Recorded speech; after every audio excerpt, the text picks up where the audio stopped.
کب تک ہمارے مدرسوں میں یہی ہوتا رہے گا بھائی؟ آمین بالجہر، قراءت فاتحہ خلف الامام. ہم قوموں کی قیادت کے آداب بخاری و مسلم میں کب پڑھیں گے؟ ہم ملک کے بدامنی کو ختم کرنے کا طریقہ ابن ماجہ اور نسائی میں کب پڑھیں گے؟ ہم کب قوموں کے درمیان صلح سمجھوتا کرانے کا فن کتاب الحدود میں، جنایات میں، ابواب السلم میں کب پڑھیں گے؟ کب ہم سیرت میں صلح حدیبیہ کے اشارات پڑھیں گے؟ کب؟ علماء کی بڑی بھاری ذمہ داری ہے. اگر صرف علماء بیٹھے ہوتے تو میں زیادہ کھل کر بات کرتا. میں نصاب تعلیم کی تبدیلی کا قائل نہیں ہوں، لیکن طرز تدریس کے تبدیلی کو فرض عین سمجھتا ہوں. طرز تدریس بدلا جانا چاہیے. اس وقت مقابلہ شافعی اور حنفی فقہ کا نہیں ہے، اس وقت مقابلہ کفر و اسلام کا ہے، ظلم و انصاف کا ہے. کیوں نہیں ہمارے علماء جب کتاب الطہارت پڑھانا شروع کرتے تو کیوں نہیں وہ شروع میں ایک ایسی تقریر کرتے جس سے پتہ چلتا کہ طہارت کا تصور دنیا کی کسی قوم کے پاس نہیں ہے. یہ تصور ملت ابراہیمی اور شریعت محمدی کے سوا دنیا میں کسی قوم کے پاس نہیں، کسی تہذیب کے پاس نہیں. ہم کتاب الطہارت شروع ہوتے ہی چوہا اگر کنویں میں گر جائے اس کے مسائل شروع کر دیتے. ہم حیض نفاس میں پھنس جاتے ہیں. یہ مسائل یقیناً پڑھائے جانے کے ہیں، لیکن آج کے نوجوان طالب علم کو دلچسپی نہیں ہو رہی ہے. سن لیجئے اچھی طرح، اگر اساتذہ یہاں موجود ہیں تو وہ ان کو سوال کا جواب میں دے رہا ہوں. آج کے طلبہ میں وہ نشاط ہدایہ کے درس میں، شرح وقایہ اور نقایہ کے درس میں کیوں نہیں پیدا ہوتا جو فزکس، کیمسٹری اور بایولوجی کے درس میں طلبہ کو ہوتا ہے اور طالبات کو ہوتا ہے؟ کیوں وہ لڑکے اتنے غور سے اس درس کو نہیں سنتے؟ اس لیے کہ ان کو لگتا ہے کہ ریلیونٹ نہیں ہے، یعنی ہمارے زمانے سے اس کا کوئی تعلق نہیں ہے، ان کو دلچسپی نہیں پیدا ہوتی.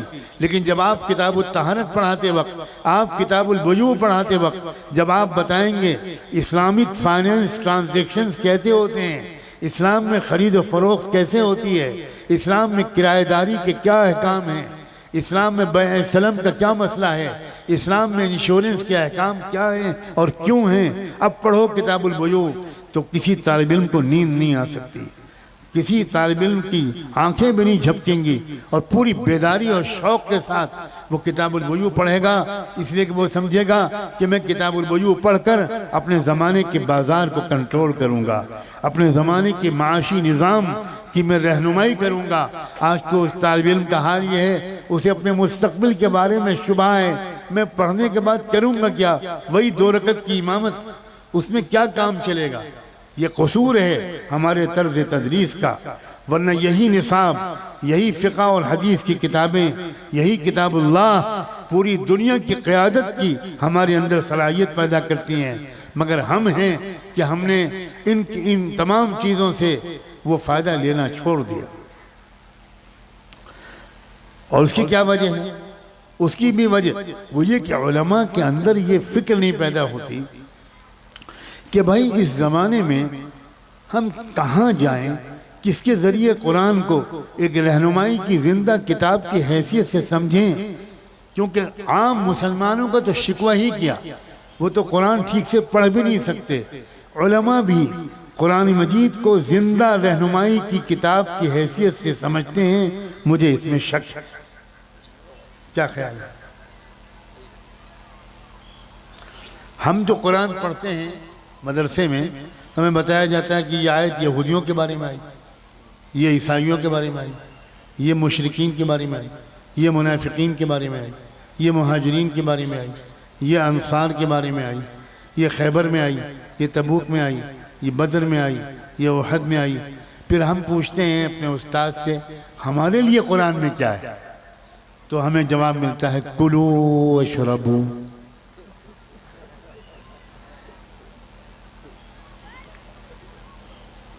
اور اس میں بھی بہت ہوشیاری، کلو واشربو پوری آیت نہیں پڑھتے، اس میں آگے ہے ولا تسرفو، وہ نہیں پڑھتے، صرف کلو واشربو.